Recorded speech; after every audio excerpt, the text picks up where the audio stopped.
늘 함께 하시고 반드시 도와주실 것입니다. 우리는 누구나 무엇인가 잃어버림을 다 경험을 합니다. 아주 사소한 것부터 큰 것까지 돈이나 직장, 또 건강 또는 사랑하는 사람을 잃는 경험을 우리는 다 하죠. 피할 수가 없고 또 그것에 대한 슬픔과 아픔을 간직하고 살아갑니다. 이럴 때 여러분은 이 잃어버림을 어떻게 마주하고 살고 계십니까? 제가 다시 한번 바꾸어서 질문해 보겠습니다. 하나님은 우리의 잃어버림을 통해서 우리에게 어떻게 말씀하고 계실까요? 다가오실까요? 오늘 본문은 우리 삶에 일어나는 잃어버림을 하나님이 어떻게 다루시는지 그 방식을 보여주고 있습니다. 사무엘상 9장은 평범하고 조용했던 한 가정에 하나님께서 찾아오시는 과정을 보여주는데 그 시작은 잃어버림이었습니다. 어느 날 갑자기 사울의 아버지 기스가 암나귀들을 잃어버렸습니다. 당시 암나귀는 재산의 증식뿐 아니라 이동수단으로 아주 요긴한 것입니다. 가축 중에서도 가장 소중하고 값진 것입니다. 아버지가 실수를 했는지 누군가 훔쳐갔는지 아니면 제 발로 도망갔는지 성경은 그 이유를 밝히지 않아서 알 수 없지만 한 마리도 아니고 한꺼번에 여러 마리 갑자기 사라졌습니다.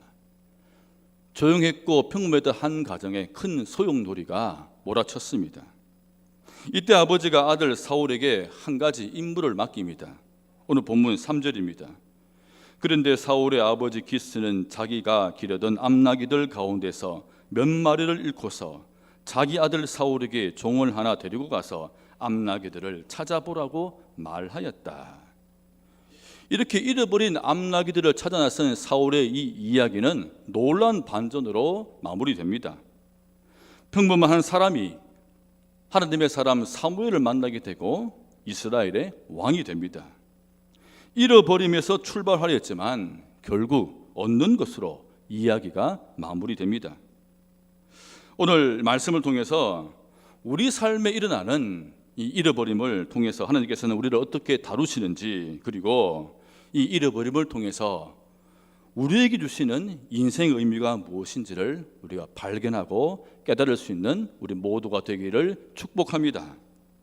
첫 번째는 하나님은 잃어버림을 통해서 우리를 더욱더 변화시켜 주십니다.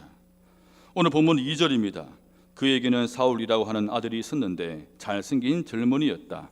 이스라엘 사람들 가운데 그보다 더 잘생긴 사람이 없었고 키도 보통 사람들보다 어깨 위만큼은 컸다. 이 사울은 기본적으로 좋은 것을 타고 태어났습니다.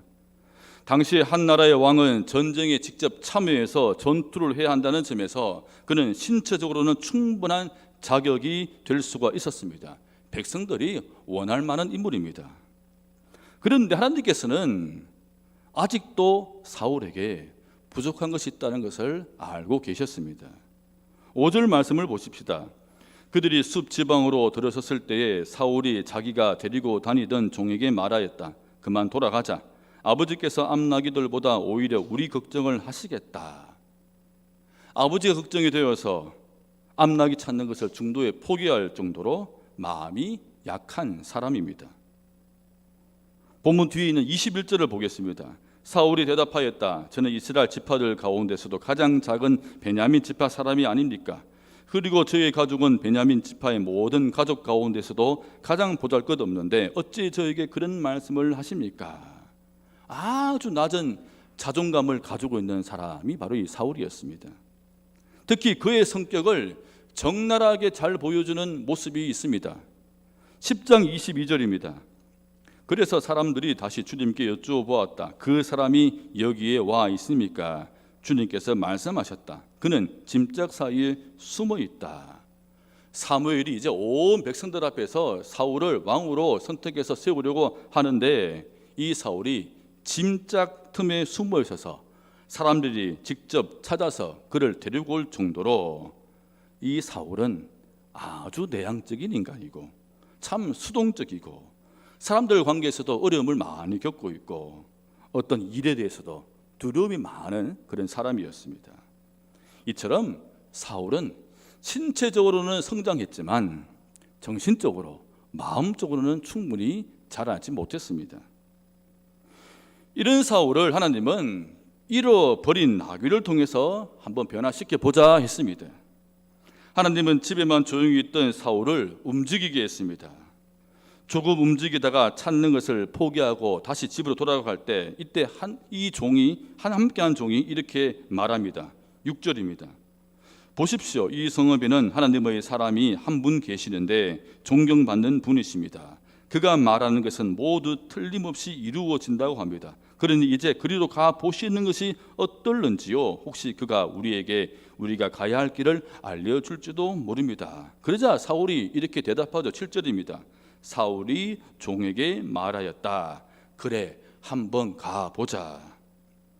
사울에게는 작지만 놀라운 변화입니다. 한 번 더 찾아보기로 했습니다. 하나님은 종을 통해 중도에 사울이 그만두지 못하게 했습니다. 결국 사울은 사무엘의 도움으로 잃어버린 암나귀들을 찾습니다. 그의 인생에 처음으로 맛본 성취감입니다.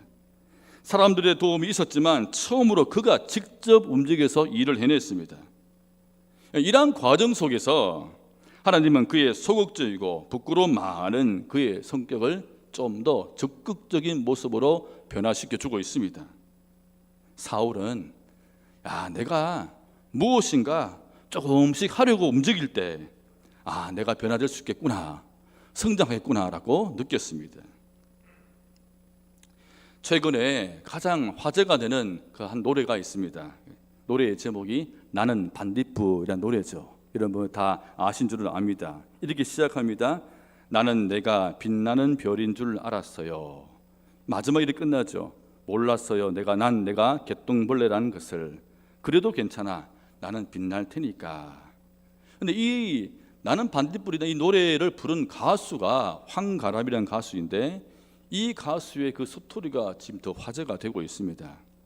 이 사람 무려 20년간 무명 가수 생활을 했습니다. 20살 때 가수란 꿈을 안고 지방에서 서울의 상경에서 돈이 다 떨어져서 147일 동안 노숙도 하고 창고 생활도 하고 그러다가 건강도 잃고 노래 연습실이 없어서 한강 다리 등 거리를 연습실 삼아서 늘 걸어다니면서 노래를 불렀습니다. 그러면서도 포기하지 않고 계속해서 노래를 내고 보컬 트레이너, 수많은 커곡도 부르고 또 오디션도 보고 열심히 그는 움직이고 일했습니다. 결국에 몇 년 전에 한 유명 밴드 오디션에 합격을 했습니다. 이제 나도 뭔가 되겠구나라고 이렇게 생각을 했다고 합니다. 그런데 코로나가 터져가지고 활동을 못했습니다. 그때는 정말 절망했다고 했습니다. 내가 잘못된 길을 왔나? 나는 이제 안 되는가? 더 이상은 내가 못하겠다. 그런 생각이 처음으로 들었다 했습니다. 그래도 포기하지 않고 계속해서 노래 부르며 또 시작하고 했습니다. 어느 날 문득 이 노래를 보고 가사가 너무나 자기 이야기 같아서 이 노래 열심히 불렀는데 사람들이 공감하기 시작했고 알려지기 시작을 했습니다. 자신을 많이 성장시켜 주었다. 그런 고백도 이렇게 했습니다. 제가 이 사람을 보면서 이런 생각했습니다. 그 수많은 세월 동안 많은 것도 잃어버린 것이 있었지만 하나님은 그 사람의 그 인생이 오히려 많은 사람에게 감동을 주고 있겠구나. 그 사람을 더 놀랍게 성장시킨 그 사람의 노래가 많은 사람에게 바로 감동을 끼친 것이죠. 하나님은 우리가 하나님의 일을 하기 위해서는 성장하기를 바라십니다. 그래서 우리를 현재의 수준에 가만히 내어버려 두지 않습니다. 우리 삶에서 일어나는 어떤 잃어버림을 통해서 우리를 좀 더 움직이게 하시고 일어서게 하시고 찾게 하십니다. 이때 중요한 것이 있습니다. 우리의 마음가짐에 나도 저 사람만큼 했는데 왜 안 되지라면서 다른 사람의 기준이 아니라 나 스스로가 납득할 수 있을 정도로 충분히 우리가 움직여보고 바로 해보아야 한다는 사실입니다. 사랑하는 성도 여러분, 하나님은 우리의 어떤 잃어버림을 통해서 우리를 변화시키시고 더욱더 성장시키셔서 주님의 일을 더 잘할 수 있도록 이끄심을 반드시 믿으시기를 바랍니다. 두 번째입니다. 하나님은 잃어버림을 통해서 나를 향한 주님의 뜻을 깨닫게 하십니다. 오늘 본문 9장을 읽어 내려가다 보면 사울이 잃어버린 암나기들을 찾는 과정을 통해서 점점 더 누군가에게 가까이 가고 있다는 것을 깨닫게 됩니다. 4절입니다. 사울은 종을 데리고 에브라임 산간 지역과 살리사 지방으로 두루 다녀보았으나 찾지 못하였다. 사알림 지방까지 가서 두루 다녀보았으나 거기에도 없었다. 베냐민 지방도 다녀보았으나 거기에서도 찾지 못하였다. 점점 더 사울이 집 주변을 수색하다 점점 더 멀리까지 이 암나기들을 찾아다닙니다. 결국 가게 된 곳이 숲이라는 곳입니다. 그런데 이 땅은 하나님의 사람이라 불리고 있는 사울이 살고 있는 곳입니다. 우연이겠습니까?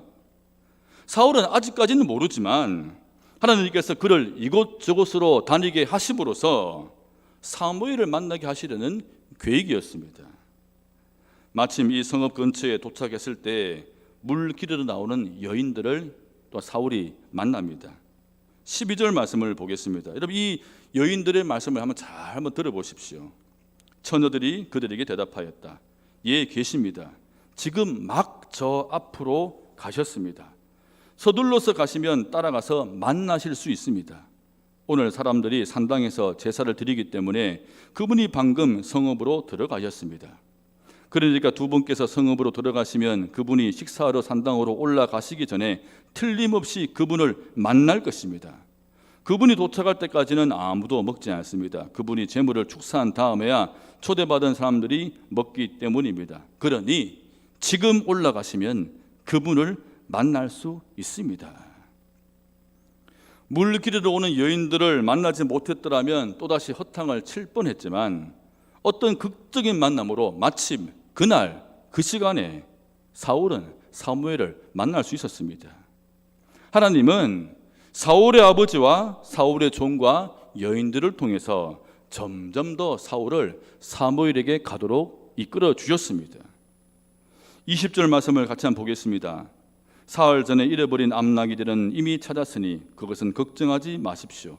지금 온 이스라엘 사람들의 기대가 누구에게 걸려 있는지 아십니까? 바로 그대와 그대 아버지의 온 집안입니다. 결국 하나님은 사무엘을 통해서 사울의 집안과 사울을 향한 주님의 계획, 주의 뜻을 알게 하셨습니다. 하나님은 사무엘에게 사울을 직접 찾아가서 자신의 계획을 말할 수 있었지만 그렇게 하시지 않았습니다. 아버지가 잃어버린 암나기들을 통해서 사무엘과 만남을 이루어 과정 속에서 사울로 하여금 스스로 그 뜻을 깨닫게 하셨습니다. 여러분, 이러한 과정에서 우리는 하나님이 우리에게도 찾아오시는 그 방식을 하나 깨닫게 됩니다. 여러분, 하나님께서는 이미 우리에게 주님의 뜻을 알 수 있도록 여기 있는 성경, 이 성경을 우리에게 주셨습니다. 우리의 이 성경을 말씀을 통해서 어떤 깨달음이 바로 오기도 하지만 때로는 나에게 일어나는 사건을 통해서 이 성경의 말씀을 더욱더 분명히 깨닫기도 하십니다. 특히 이러한 매개 중에 잃어버림은 하나님을 만나게 하고 그분의 뜻을 깨닫게 하는 훌륭한 도구가 될 수가 있습니다. 열왕기하 5장에 보면 아람 장군 나아만이 나옵니다. 이 나아만이 하나님을 만나는 그 과정이 소개되어 있죠.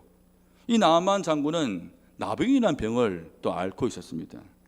건강을 잃은 그가 하나님을 믿는 어린 소녀를 통해서 하나님의 사람 엘리사를 소개받게 되고 요단강에 7번 몸을 씻고 나음을 얻었습니다. 근데 그 과정을 통해서 나아만은 이렇게 고백합니다. 이제는 하나님만 섬기겠습니다. 하나님은 이방 사람인 그의 신체적인 잃어버림을 통하여서 그를 이방 땅에서 주님의 도구로 삼으시려고 하시려는 바로 계획이 있었던 것입니다. 성도 여러분, 우리 하나님은 나의 어떠한 잃어버림이나 어떤 어려움 가운데서 그 과정을 통해서 우리가 주의 뜻과 계획을 분명히 깨닫게 하고자 하십니다. 여러분 이것을 기억하시고 언제나 그 선하심을 신뢰하시고 말씀과 기도 나아가는 여러분 되시기를 축복합니다. 마지막입니다. 하나님은 잃어버린 것을 통해서 다른 것을 얻도록 하십니다. 사실 오늘 설교의 가장 중요한 부분입니다. 하나님은 사울로 하여금 이곳저곳을 돌아다니게 함으로써 그가 앞으로 다스릴 땅을 직접 밟아보도록 하셨습니다. 땅의 모양도 다 살펴보고 또한 그 땅의 백성들의 민심도 알게 했습니다. 잃어버림을 통해서 그를 왕으로 준비시키고 세우고자 하시는 주님의 정말 자상하고 세심한 배려입니다. 하나님은 결국 이 잃어버림을 통해서 사울에게 또 다른 것을 얻게 하셨습니다. 이것이 바로 하나님의 방식입니다. 잃어버린 것이 있다면 반드시 얻게 되는 것도 있다는 것, 이것이 하나님이 우리에게 주시는 은혜입니다. 우리는 살아가면서 가지고 있던 것을 잃을 때가 있습니다. 직장을 잃기도 하고 가진 재산을 잃기도 하고 원했던 친했던 사람과 관계도 잃기도 하고 사랑을 잃어버리기도 합니다. 건강을 잃기도 하고 기회를 잃기도 하고 그리고 우리 모두는 사랑하는 가족을 언젠가는 잃습니다. 저는 여러분에게 우리에게 일어나는 일이 왜 일어나는가에 대한 구체적인 이유를 말씀드릴 수는 없습니다. 다시 찾을 수 있을지, 찾는다면 구체적으로 무엇을 어떻게 찾을 수 있을지도 말씀드릴 수 없습니다. 그리고 찾을 수 있는 것과 찾을 수 없는 것을 구별하여서도 말씀드리지 못합니다. 그러나 한 가지 분명하게 말씀드릴 수가 있습니다. 그것은 우리가 이런 잃어버림이 왔을 때 우리가 주님을 신뢰하고 주님을 떠나지 않는다면 반드시 얻게 되는 것도 있다는 것입니다. 그래서 저는 오늘 우리가 사랑하는 사람, 특히 가족, 무엇보다 자녀의 잃어버림에 대해서 한번 말해 보려고 합니다. 불과 얼마 전이죠. 작년 연말에 제주항공 여객기 참사로 우리는 이웃에 많은 사람들을 잃었습니다. 누구보다도 사랑하는 부모와 자녀를 잃은 그 슬픔은 아픔, 그런 심정은 이루 우리가 말할 수가 없죠. 누구에게나 이런 일이 일어날 수 있다라는 그런 생각에 하나님, 어찌 이런 일이 계속 일어납니까? 무슨 뜻입니까? 그렇게 기도하고 질문하는 가운데 제가 한 권의 책을 보게 되었습니다. 그 책 제목이 한 말씀만 하소서라는 책입니다. 한 말씀만 하소서. 이 책은 사랑하는 아들의 갑작스러운 죽음을 겪은 고 박완서 작가의 일기를 책으로 낸 것입니다.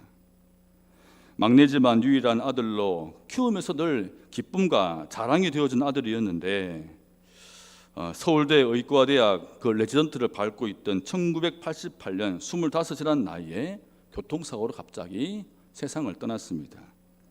이 당시에 88 올림픽으로 온 나라 떠들썩 했는데 이 작가는 내 삶이 그날로 끝났다 이렇게 말했습니다. 어떤 부모도 자식을 먼저 잃어버리고 싶어 하는 사람은 없는데 이 일이 나에게 일어났고 그런 누구의 위로가 되지 않았다고 고백했습니다. 본인이 글 쓰는 사람인데 글을 쓰는 것 외에는 아무것도 할 수가 없어서 글을 쓰면서 하루하루를 고통과 슬픔, 허무와 분노, 그리움 등을 그냥 일기로 이렇게 써내려간 것입니다. 제가 그 중에 좀 일부를 여러분에게 한번 읽어드립니다. 애미 눈에 자랑스럽지 않은 자식이 어디 있을까마는 자식들마다 건강하고 공부 잘해 한 번도 속 안 썩이고 인류학교만 척척 들어가고 마음먹은 대로 풀릴 때 그 애미의 자랑은 기고만장할 수밖에 없다. 나 역시 그랬었다. 기고만장 정도가 아니라 서슬푸른 교만이었다. 그래서 남의 공부 못하는 자식, 방탕하거나 버르장머리 없는 자식을 속으로 은근히 깔보았었다. 그것도 학교라고 허리가 휘게 번 돈으로 등록금을 대야 하다니 이런 마음으로 내 눈엔 도무지 차지 않는 대학에 보내고도 좋아하는 친구나 친척을 겉으론 축하해주는 척하면서 속으론 불쌍해한 적도 한두 번이 아니었다. 뇌승마비로 태어난 남의 자식을 보고 차라리 죽는 게 나았을 걸 하는 모진 생각을 한 적도 있었다. 내가 받은 벌이 내 그런 교만의 대가였을까? 하나님이 가장 싫어하시는 게 교만이라니 나는 엄중하지만 마땅한 벌을 받은 것이었다. 조금 마음이 가라앉는 듯했다. 아들을 잃는 것과 동시에 내 교만도 무너졌다. 제가 조금 읽어드리겠습니다. 나는 남에게 뭘 준 적이 없다. 물질도 사랑도. 내가 아낌없이 물질과 사랑을 나눈 범위는 가족과 친척 중에 극히 일부와 소수의 친구에 국한되어 있었다. 그 밖에 이웃이라 부를 수 있는 타인에게 나는 철저하게 무관심했다. 위선으로 사랑한 척한 적조차 없었다. 주지도 않고 받지도 않은 타인에 대한 철저한 무관심이야말로 크나큰 죄라는 것을, 그리하여 그 벌로 나누어도 다함이 없는 태산 같은 고통을 받았음을 나는 명료하게 깨달았다. 나는 그 정답에 머리 숙여 승복했다. 그리고 구원이었다. 고통도 나눌 가치가 있는 거라면 나누리라. 여러분 한번 자신에게, 또 여러분 옆에 있는 또 성도 이웃에게 너무 내 거, 내 가족, 내 자녀에만 관심 가지고 무관심하지 않았는지 한번 돌아보면 좋겠습니다. 우리는 돈을 잃고 나서야 비로소 삶의 진리를 깨닫고 지혜를 얻습니다. 우리는 명예와 권력을 잃고 나서야 사람됨과 겸손함을 얻습니다. 우리는 건강을 잃고 나서야 하나님을 알게 되고 믿음을 얻습니다.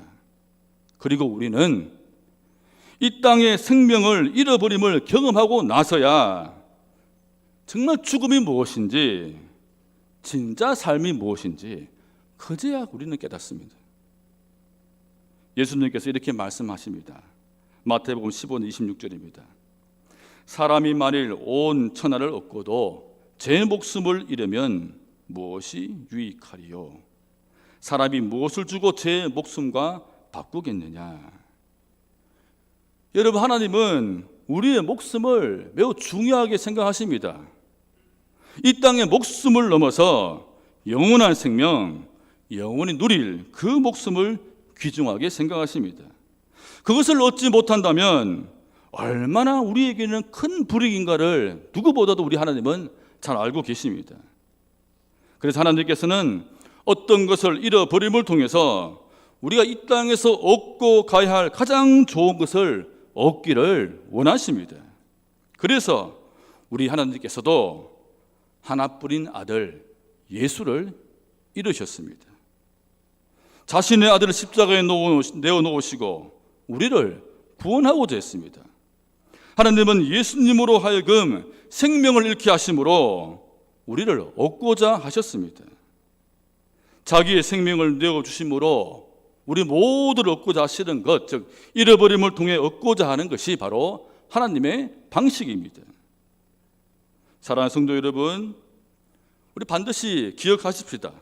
우리가 무엇인가를 잃어버렸을 때 그 옆에 하나님이 계시다는 것을 기억하십시다. 잃어버림의 고통과 슬픔, 아픔을 누구보다 잘 아시는 주님께서 우리와 함께 하십니다. 그리고 우리에게 있어서 잃어버림이란 것은 얻게 하심이란 이 사실을 꼭 기억할 수 있기를 바랍니다.